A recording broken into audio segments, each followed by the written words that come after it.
So welcome back to the Success Blueprint. We're excited today to have Aaron Johnson on with us. Thank you for coming on. You bet. Aaron grew up on a dairy farm, which is pretty cool, at least now. He says it wasn't cool then, but it's really cool now. Yeah. Went to Utah State, so stayed fairly local, pretty close by. Yeah. And then partners in Bateman Hall and Catis Builders. And continuing on with that, right? That's kind of an ongoing thing. Yeah. Retirement's coming up in the next few years, but okay. For now, moving forward. Yeah.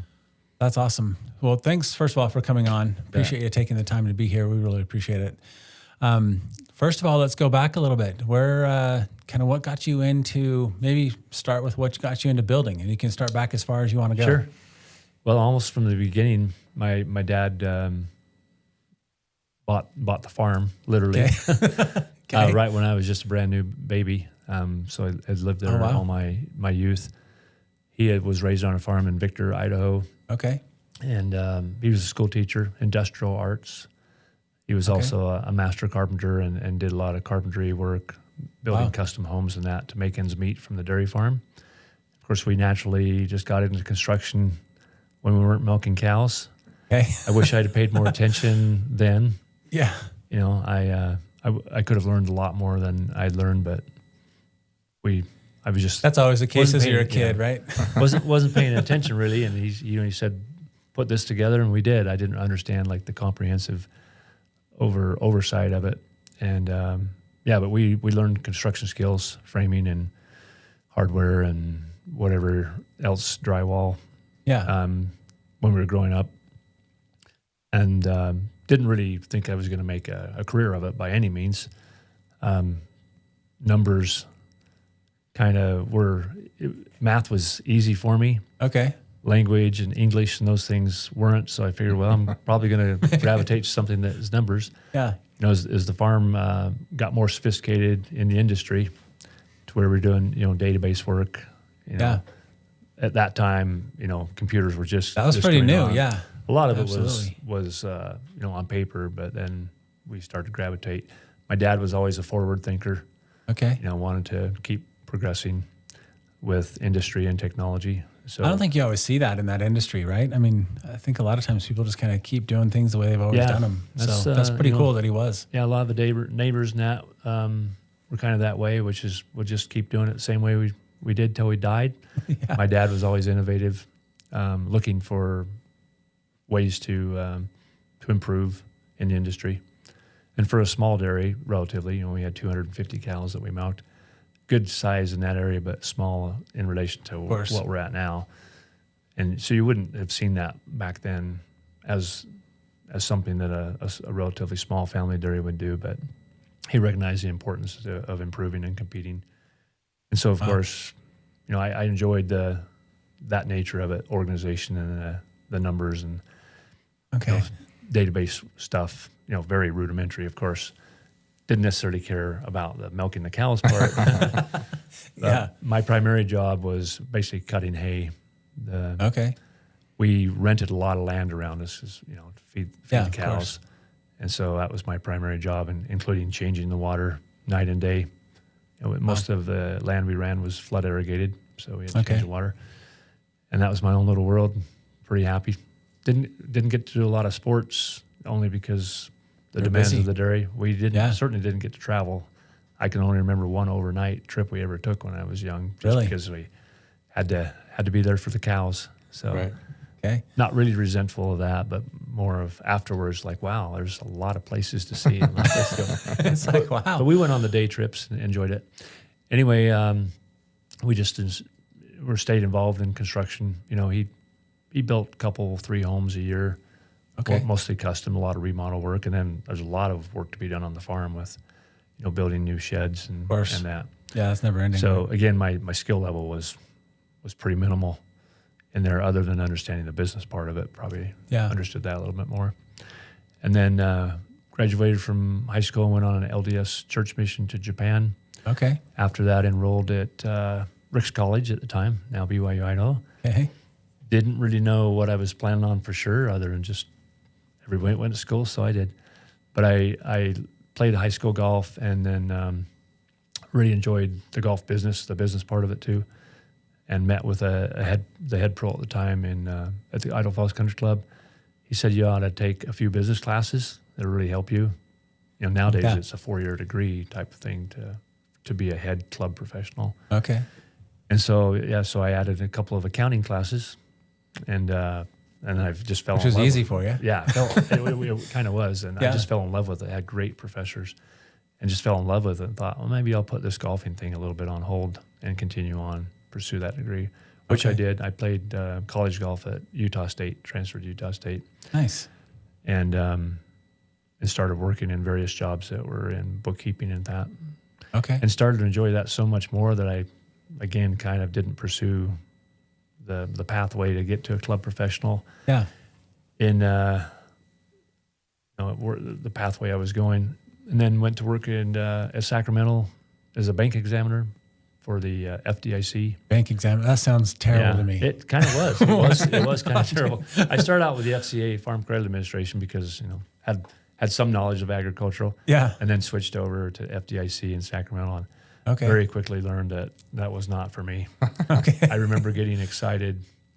We were going through a loan portfolio to make sure that all the signatures existed and all the numbers made sense. And I remember seeing a sheet that was missing a signature from the client, and I got excited about it. I found an exception, and I was like, "Man, if this is what excites me, then I'm in the wrong business." So, They missed a spot. Yes. yeah, exactly. It's like, I remember getting excited, and then the life I thought I'd be playing golf every evening, travel up and down California, which we did travel, but not very many opportunities for recreation. Didn't make enough money to really do that, and then also just it was hard to. With the number of people in that, it was really hard to have any other enjoyment. We went to the beach, played a little golf. I would wait for 2 hours to get on, as a single, get on the golf course, and then a 6-hour round on a pretty crappy golf course. Yeah. I thought this isn't great. I kind of had a whole different picture. Had a couple of children. Okay. And then so I made the awesome decision to come back and be a assistant club professional for a local professional. Oh, here. so that's what brought you back? Yeah. Okay. With basically no pay, long hours. Had a great, comfortable government job, and then decided, well, I'm going to come throw it all away, come back and be an assistant professional making minimum wage, teaching lessons to make ends meet. And from there, gravitated back into a private accounting job, bookkeeping, worked for Rush Auto Parts, Ed and Steve Anderson, great guys. Okay. They're the ones that really started showing me how you can run a business, especially from customer service. They were great customer service people. Yeah. Steve still works in the realty business. Yeah, of course. You know Steve well. Yeah. And so I kind of, again, gravitated away from the golf, decided I loved to play golf, but I didn't like the business part of it, especially not being able to take care of my family properly. Yeah. So went to work for Rush Auto Parts for about 5 years. Okay. And then Kim Hall owned Bateman Hall. He was a frequent member, like everyday member. Okay. He just got to know him quite well, and he asked, he said, I have a controller's job opening. I don't really know what a controller does, but my accountant says that we're growing pretty fast and need more than just a bookkeeper. And I said, I'll give it a shot. Yeah. He hired me because I was the cheapest offer. So that's why he hired me. You're like, okay. Not my one skill. step up he from said, minimum. You're cheaper than the rest of them, so we'll hire you. Yeah. And that was in 1996. And then from there, kind of the rest is history, if you will. So I didn't get into it just because of the construction aspect. I got into it because it was a controller's job. Yeah. And it had already had a fair amount of experience. And that's kind of still your role, right? Is more of the finance side of it, or no? No, I'm still the CFO of Bateman Hall. There's three primary owners. Kim Hall still owns a minority share, but he's been out of the business for about 15 years or more. So there's three of us that started buying stock through the company. Okay. So 3 equal partners.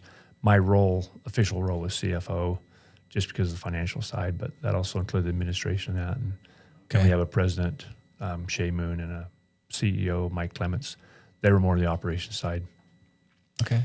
And so started there and got into an ownership role. And then I was probably a few years away from retirement 5 years ago. And we had an offer to get involved in somewhat of a large single-family home development in Shelley. Okay. And we quickly realized that Bateman Hall wouldn't be suited in the right position for that. Yeah. They wanted the management power of a Bateman Hall to do large projects. Of course. But we don't have residential and commercial subcontractors just don't mix No. real well. No. There's some that overlap, but in the single-family home business, it's a different set. Not that they're worse or anything. In fact, I'll put some of them up against any commercial contractors. Just different specializations. Yeah. And they're used to be a little bit more free, schedule and that. We're in the commercial business. It's very rigid. Yeah. Compliance is rigid. Yeah, I was going to say compliance is next level. Yeah. And we Commercial. we have government clients and large commercial clients like the Walmarts and Home Depot and that.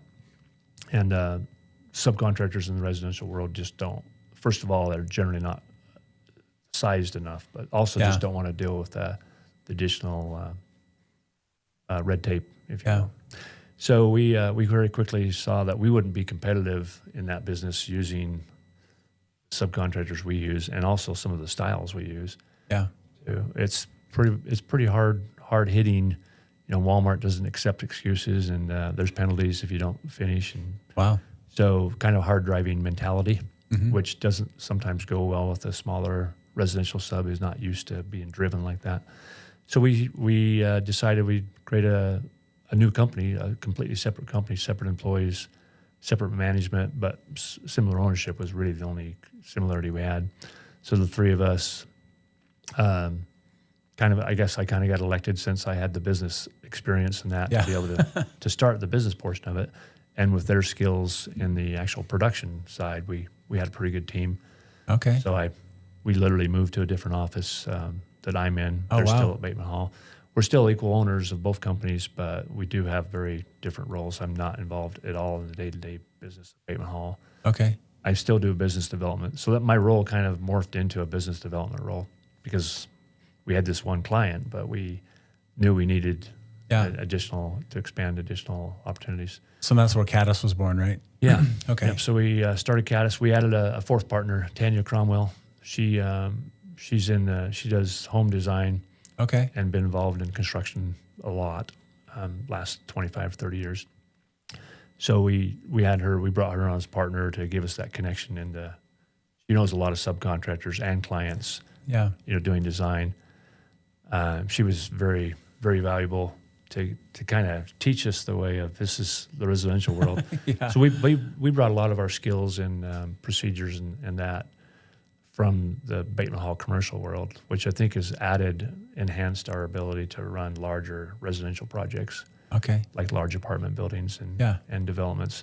And then she had a lot of connection with subcontractors, she had a lot of trust with her, and they naturally kind of gravitated towards us. And that's I feel like great. right now we have a great team of subcontractors and clients. Yeah, I was going to say, it sounds like now your client list has grown exponentially. Yeah, it has. This large development that we were pursuing for that with this company, we thought, well, if that's the only project we do, it's 392 homes over a 5 to 7 year period. We thought if we create a company just for that, it would still be worth it. Yeah. But in waiting for that, all that, as you know, the development process takes a lot of time. It does. And then you got to find the money. Again, we're not developers ourselves, but we're working for them. So we've never done any development work directly. All of ours is just cash. Yep. In the large commercial world, cash is king. The bonding companies require you have free cash that's not encumbered in any way. So they don't like a developer. This money is locked away. So we work for. It's got to be food. liquid. Yeah, very liquid. Wow. Okay. Overnight money. Yeah. So we work for food. We work and get paid, and then do it again and try to build it slowly. But during that time when we were kind of waiting for the development to get started, I didn't realize how many I had a robust network in the commercial world doing business development. Still a CFO role, but we have a great controller. He's doing 95% of the day-to-day. Mm-hmm. And so it really allowed me to get much heavier into the development world side. Or business development. Yep. At the time when we first started, it was all hard bid. You had an architect that did full design for Walmart. They put us on the bid list against 3 or 4 other capable general contractors, and we bid and price wins, and that's the way it was for a fair amount of time. But then it started going back more into negotiated work, selection through criteria, and even the public work started that way, which is what Katie had done a lot for us with creating, resumes and portfolios and that to sell ourselves, because we didn't have the experience of selling ourselves. Yeah. So I got involved in that only because my two partners didn't want to. So that kind of is what got me out into the world, if you will, into the business development world. But we had a very strong network, or I had developed a strong network with, volunteerism and just, being involved in the community. Yeah. And that has profited us greatly on the residential side too. Everybody that an owner, a CEO, a president, a board member, all has residential. So, so we got into that specifically the custom home world. Okay. Through a few connections, we've done some high end projects in Victor and Jackson and Alpine. Oh, great. And including we've done a lot of fourplex work for the same client that we're doing the job in Shelley for. And then we're kind of an odd one, but we're doing a large apartment building here over by Guns and Gear in the Snake River Landing area. Okay. Yeah. It's 92 unit, 5-story apartment building. Okay. That clearly came from our experience for Bateman Hall, but of course, but Catis Builders is running the job. And we've built a great team, project managers and a controller and our design partner, Tanya. So that's awesome. It's blown up. It's been great. It's crazy how things can change just in a few years. Yeah. We were just looking at a way to pay the bills until the big job hit. Now 80% of our work is in the custom and commercial business. It sounds like you have a great culture there at the construction companies. What is it that you think attributes to that helps with their culture and helps with the strong leadership? Maybe what some points that you can have or some things that you like to do to keep that culture strong? That's a great question. In both environments, especially in Catis Builders in a residential environment, Bateman Hall has gone through the network of online recruiting, whether it be radio or internet, and has had very limited, if basically no success in that world of attracting talent from maybe out of state. Bateman Hall does work in all the Western United States, so there's an opportunity for somebody that doesn't live here to even work for us as a superintendent. But we just found that the culture, and I don't know, you can put our finger on what it is, but sometimes they're just looking for the highest bidder, and when they realize that what the town of Idaho Falls has for them is not what they thought, then they move on, and or their work ethic just doesn't match what we're used to, and even sometimes their integrity hasn't matched. And so we had very little success in finding talent from outside of our local area. The best talent we've had is literally homegrown, local area. Seem to have just a bit of a different way to work. I think it is a work ethic part of it. Integrity is some of it too, and expectations. I think they enjoy living here. They want to live here. Maybe they're willing to take a little bit less than they would if they moved to Salt Lake or Boise or Denver. And yet their professionalism and their skill is high level. I mean, we put them against anybody in a larger city. And so through Catis, we kind of took that same approach. Is we're going to look for people that, we're not going to try to compete with Bateman Hall for talent, but look for people in the industry and that we know in the network. We have 15, we do strictly management. We're not doing any hands-on work. We have a few carpenters and that, but out of the 15 people we have, 7 of them are my neighbors. Just people that really either through church or friendship or whatever, they've been vetted, if you will. I've seen them perform. I've seen them in different environments. I've seen them run a household. We're friends. And it's an easy selection because, like I already know these people and know that they're going to have integrity and work ethic and that.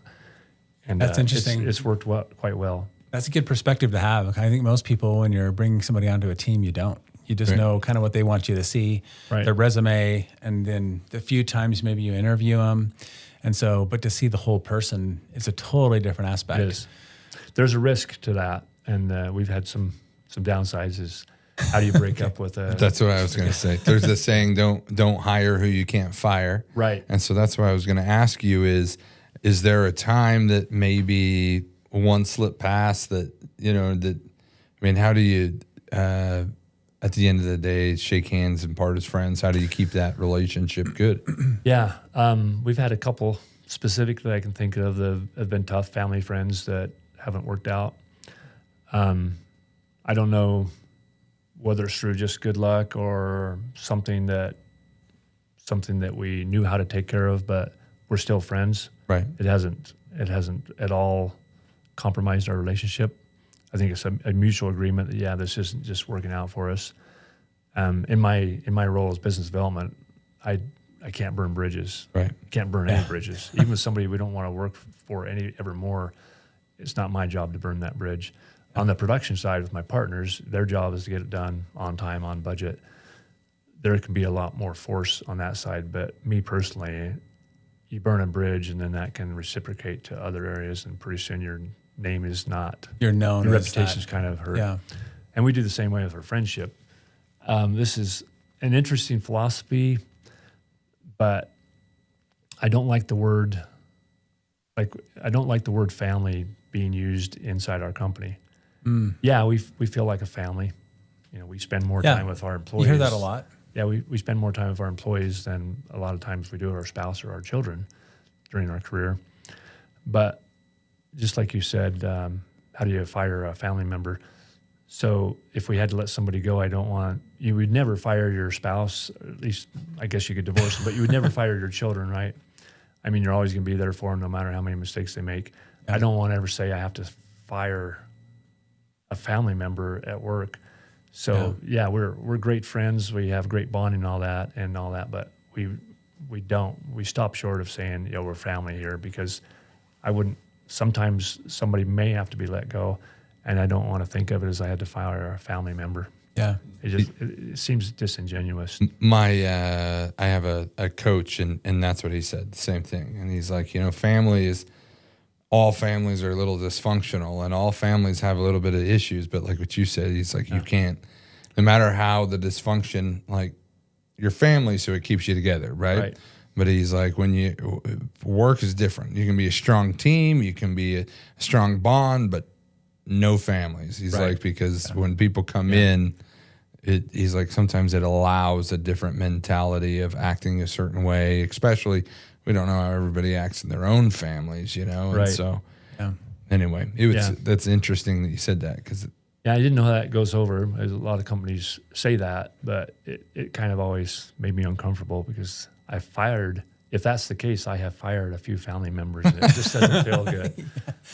Again, we've tried to maintain the friendships. I would say there's been a few that we weren't necessarily good friends. Yeah. But they're still friends. Somebody with a client or employee, I don't want to ever have to feel like I've got to dodge them if we meet in a grocery store or at church or school or something. I want to be able to, shake hands warmly with them. We may not necessarily care for each other's personal attention, but we certainly respect each other enough to not try to avoid each other. I love that. And I think we've maintained that. I think that part of that is just the integrity of the company as well. I mean, if you're running it and there's expectations, and for whatever reason, they're just not being met on either side, then you can part as well and still stay friends. Yeah. But if you're not running it, or you're expecting something totally different than what was anticipated or things like that, then that's when some of those feelings can come in. Right. And so that just speaks to, running a business with integrity in general. Yeah. Yeah, I couldn't put my finger exactly on it, but the intent of not wanting to burn a bridge and also not wanting to have hard feelings, personally, that's horrible to have those feelings. But then also business-wise, it's not great business to have people out there that probably we would rather have them not say anything at all than say something negative, and hopefully, Yeah. if we part on good terms, even a workforce reduction it is a forced layoff, and even if they were doing a great job, even somebody that's doing a great job could be laid off.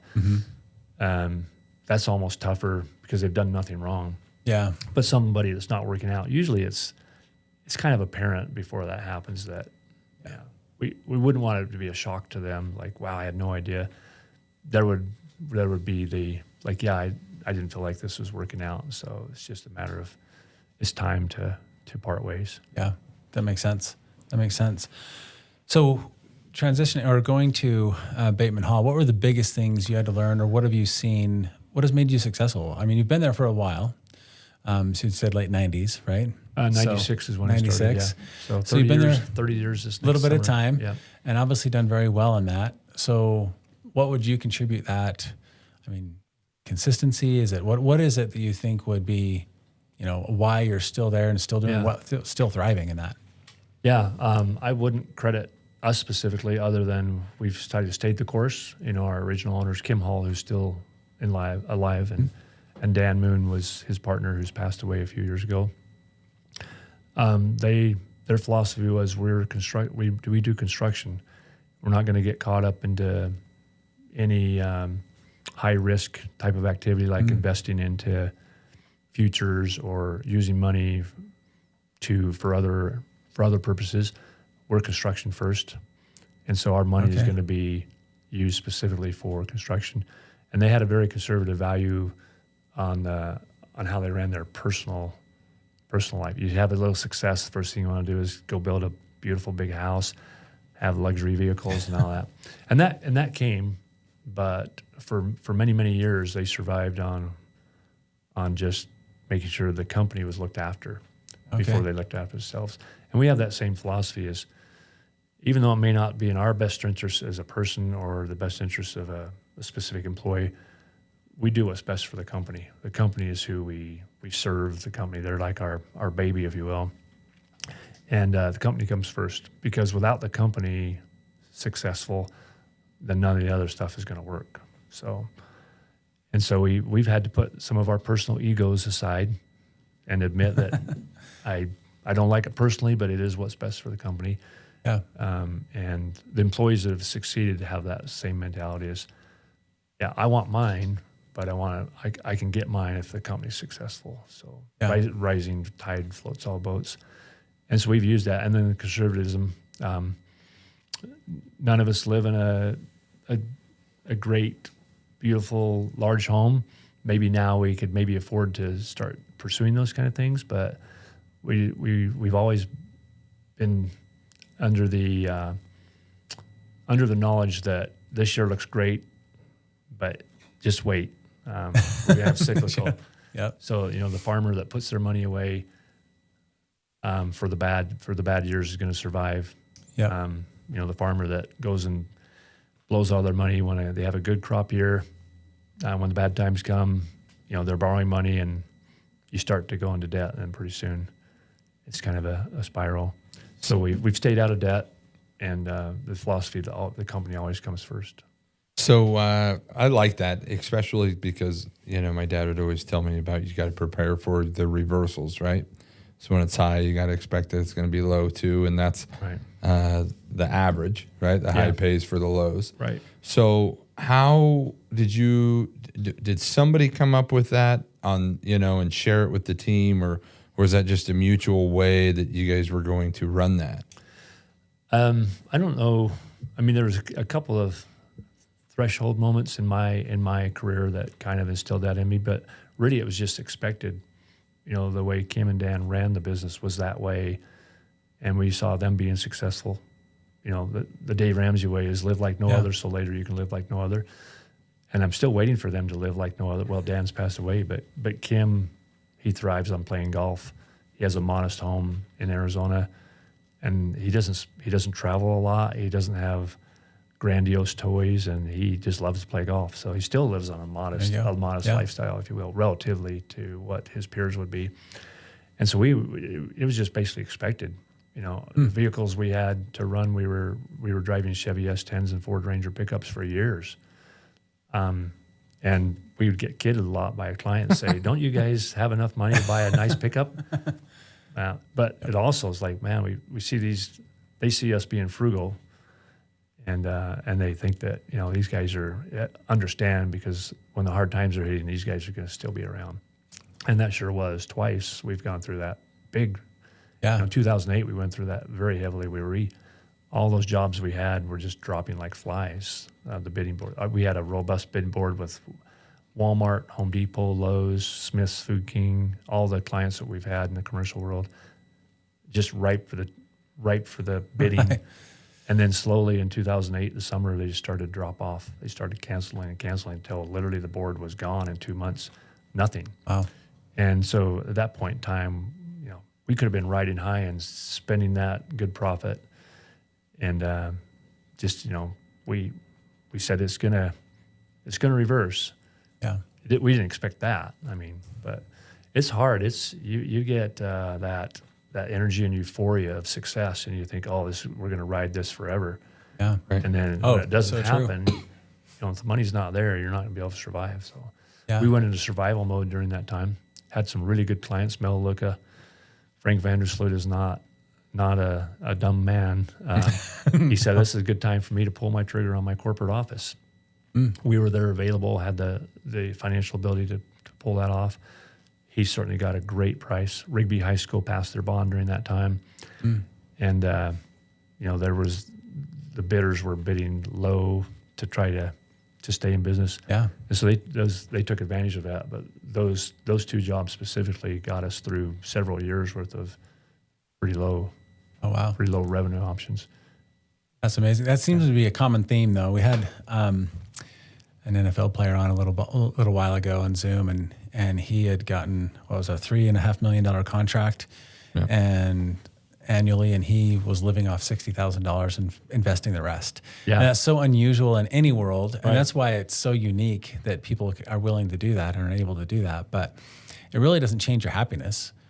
Having those big things, right? And so happiness is more of that mindset. And everyone looked at him and he says, but now a lot of the guys that he played with are calling him for financial advice years later, right? Yeah. Just because they're like, oh, you were so good with it then, you probably are now. And so they're calling him for that advice now, which is pretty interesting. Yeah. And just simplify. It's got to make things easier for you, and then you're not making emotional decisions because the financial or the money aspect's a little bit out of it, right? And so then you're not trying to scramble and figure out how to make, bills and pay, people. And obviously you have that a little bit, but when you're over leveraged, that's a whole different monster.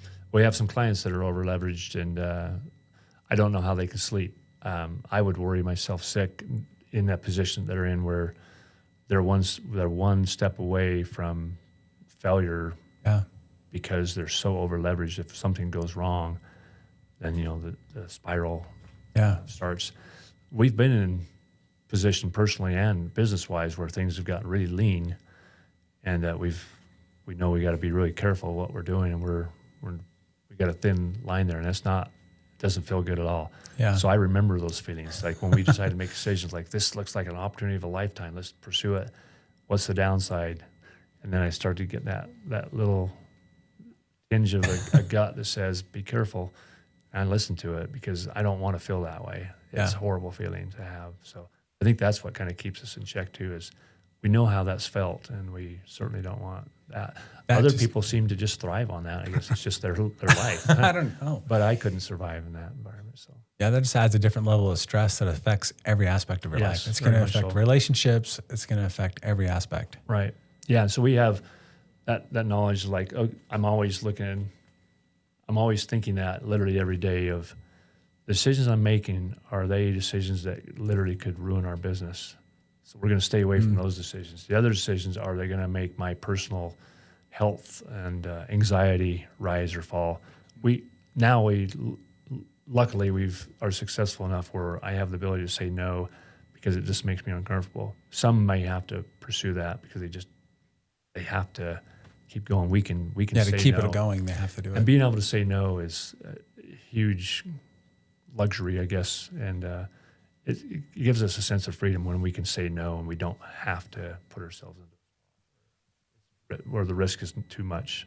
Yeah. It sounds like to me, I was at a lunch with a friend of mine, and my dad would always do different transactions or different projects or whatever, and he said that what he was really good at is he wasn't overly emotional, and so there wasn't like there would be a really good project, and it sounds like you guys are the same way, that it's not like you have to do it. I'd like to do it. It's an awesome project. I could see ourselves doing it. Yes. However, there's a few boxes that are unchecked that just don't, make us feel good. There'll be another one down the road that's going to check all the boxes. Yeah, he's exactly right. Some of our best clients are the ones who don't act on emotion. I mean, they're definitely emotional, but they don't act on like, I have to do this project. We're going to make it work. That when you hear somebody says, the numbers aren't looking good on paper, we're going to make it work. We generally want them to look good on paper, and we want to make them work. In Wilson, Wyoming, we're doing we're up there. A $3 million home is pretty much just a pretty modest home. Pretty modest home. We had the chance to do a $15 million custom home. Beautiful, beautiful home. The design was just as best I've seen. The client was very emotionally motivated to make that happen. We were still just a little uncomfortable about his financial situation, and just he in general, his characteristics had a little bit of leeriness, but a $15 million home at a high margin in Jackson, that would be really, really great. And emotionally turmoil for me, like, I think we can make this work. I think he's good. But then the back of my head and talking to Tanya, my partner, is like, now this could be great for the company, but also the risk, we need to listen to ourselves. And so we decided to walk away from it. The client was upset that we walked away. He thought he was going to be using us. And I don't know if it would have worked out or not. Right. But what I do know is we're full comfortable with the decision. I have that twinge of, man, what if we could have done that job? But now we're doing that size of a job in Alpine, Wyoming for an owner who's just fantastic, and maybe we wouldn't have been able to do both. So turning that one away opened up a door on another project. So in our hiring, Jason and I talk about that sometimes, and you just learn not to ignore the red flags, because it seems like those fester into something, just a bigger red flag, or it manifests itself into why it was a red flag in the first place. Yeah. And so. Absolutely. And somewhat unrelated, but related. When I was at Utah State, I loved to fly. They started their commercial pilot program through a 4-year degree. And of course, I wasn't going to be a commercial pilot, but I got my pilot's license through that program, probably quite a bit cheaper and quicker than I could have been had I gone just on my own. And the one saying they had at the Logan Airport there was, better that you're wishing you're flying than you're flying and you're wishing you're on the ground. Meaning, like, if you don't feel comfortable about flying, don't. Because once you're up there, you got to land. You don't want to be wishing you're on the ground. And the same thing with better we're wishing that I could have done that job than doing that job and wishing I wasn't. So sometimes the best job we have is the one that we don't do. And so it's hard, though, again, that euphoria of looking at the financials, like, wow, this could double our income this year if we pursued this job, and also it could bankrupt us. So I think that's got to be part of a big reason why you've had the longevity you've had, though, is because you've been able or had the willingness to say no to some people. Right. When it just didn't quite fit what you were doing, and when it wasn't in your wheelhouse, there's no reason to go outside that if it's doing well. Yeah, I think that's right, and that's helped us on the business side. Our bonding company, cash is king. Most of our projects have to be bonded. So sometimes we feel like we're working for our bonding company because they have to know where we're at, what jobs we're doing. And we pride ourselves in saying, when we want to do a job, they're going to allow us to do that job, meaning they're going to bond that job.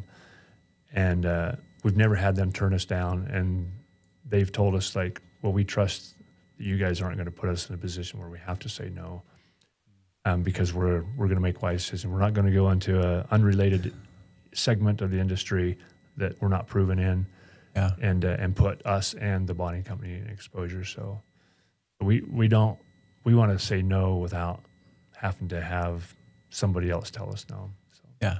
So in what I tell people in investing is there's enough out there that you can be fine just hitting the for sure singles. Because if you hit enough of those, you're going to be sending somebody home, and it's the consistent basis instead of just swinging for the fences. And I mean, it seems like Jason said, your longevity and everything, but your bond companies, I mean, I bet that's so much easier than if they looked at you as an iffy client or a shaky client or unreliable. And so, I mean, you have all these aspects of your team that are just solid. Right. And so then that makes these, these for sure singles or doubles here and there just easier and easier to hit just because you have that system. Yeah, I agree. And then sometimes those home runs come, they come kind of out of nowhere where we weren't expecting something. Instead of pursuing that and striking out so many times, we're hitting singles and doubles, and every once in a while a home run comes without us even expecting it. I tell part of my business development approach is, they're like, well, how can we trust you? Or is this price fair? I say, well, if we ruin a relationship, we don't make enough money on any single job. Melaleuca, we don't make enough money on one job where we can ruin a relationship and retire. We make our money a bit at a time. We're hitting the singles. And because if we're trying to swing for the fences all the time, we'll strike out so many times. Our best projects and best clients are we love to do a Melaleuca. We love to do a Mountain America Center.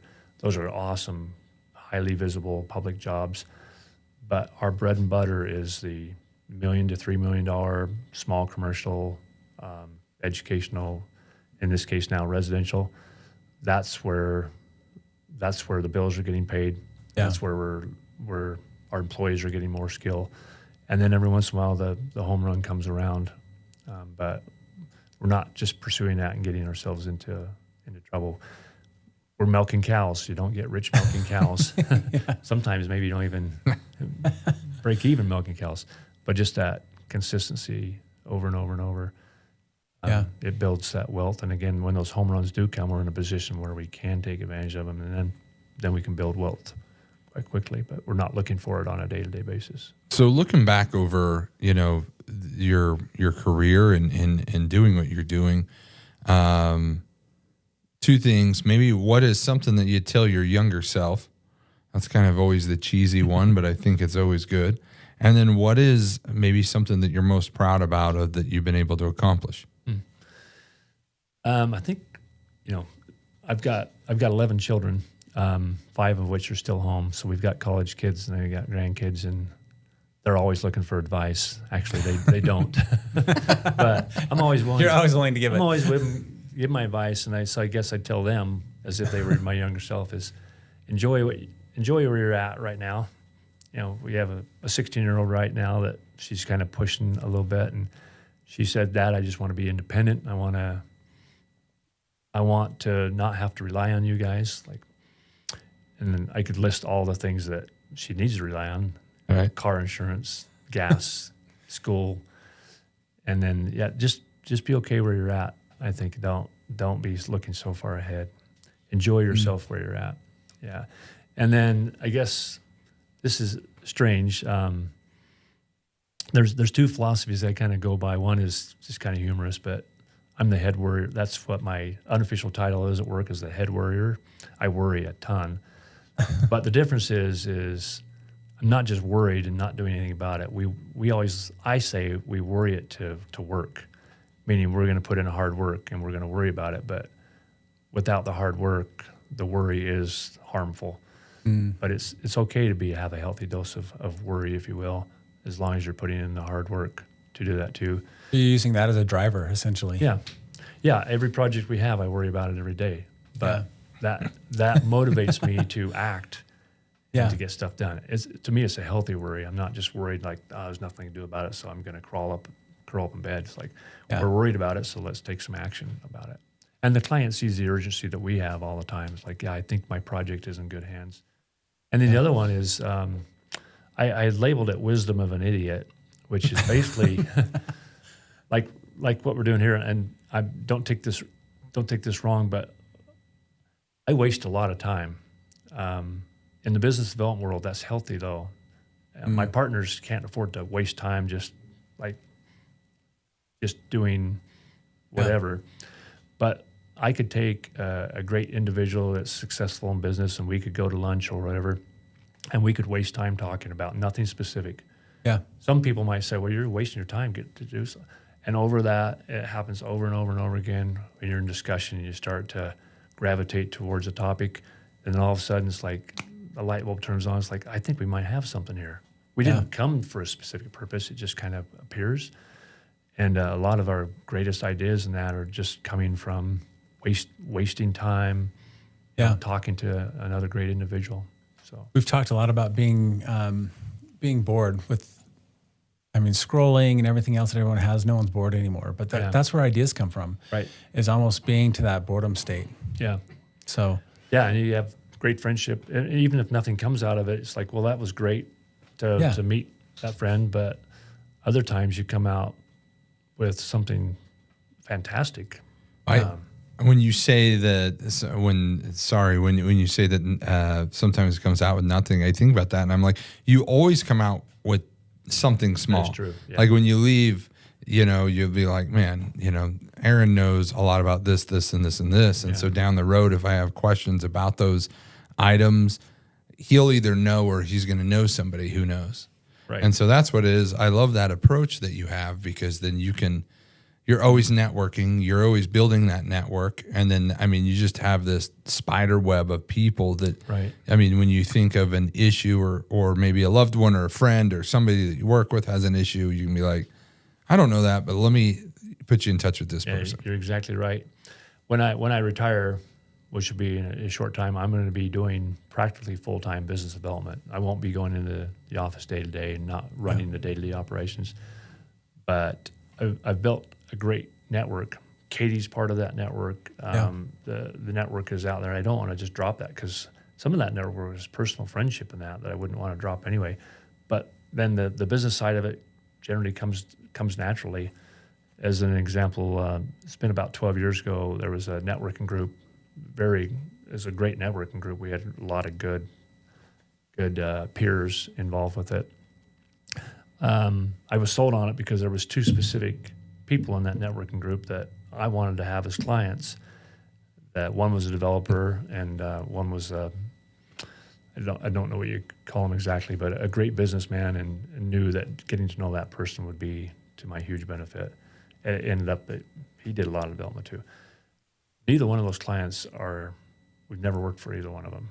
So what I went with a direct approach to specifically get connected with these guys. What I did find is the seemingly unrelated individuals that I became friends with and that became advocates of ours. Somebody's asked, I'm like, who did that project over there? And they know us personally and say, Bateman Hall. Those guys are great individuals. You ought to, go talk to them. Yeah. And so unrelated, what is this copier salesman going to do for me? He ended up doing a lot for me. He advocated for a lot of projects. We've never worked together, but he has been instrumental in getting a lot of projects that we have because he's introduced us to people. Whereas those two clients, large developers, I specifically wanted to be introduced to. We've still never worked for them. So it's cool. But anyway. Yeah. There's always some benefit. You just got to find it and sometimes see it. Right. And sometimes it's there and you don't realize it. But as you said, friendships are still, it's not a wasted time. Friendships can be strengthened, relationships can be strengthened. And who knows, down the road, that particular incident creates an introduction to somebody that wouldn't have ever even looked at us. So. Yeah. And if it doesn't, it's still a good friendship. So. Yeah. Right. That's awesome. I love that. Well, great. Appreciate you being on today. Yeah. Thanks for having me. This has been pretty informative. That's the best part about this, is just getting to know people and seeing kind of where they came from and what's made them successful. And I think, I don't know, I keep hearing that theme of just not getting over your skis and integrity is kind of, and being consistent is kind of the theme throughout this. And dumb luck has something to do with it as well. In the right time in the right place at the right time. So with the podcast being the success blueprint, Aaron, what would you say would be your success blueprint that you could, when you do retire and your replacement comes in, what would what would be the emphasis on that? Well, not to get over your skis, but also to create great relationships around you, not for a specific purpose, but just because they're great relationships. Awesome. And, I like that. Yeah. No ulterior motives, or Right. that just to Yeah, go into it, just being a friend. Right. You can't pursue it with something specific in mind. Just pursue it because it's a great person you want to get to know, and the other stuff kind of happens. Yeah.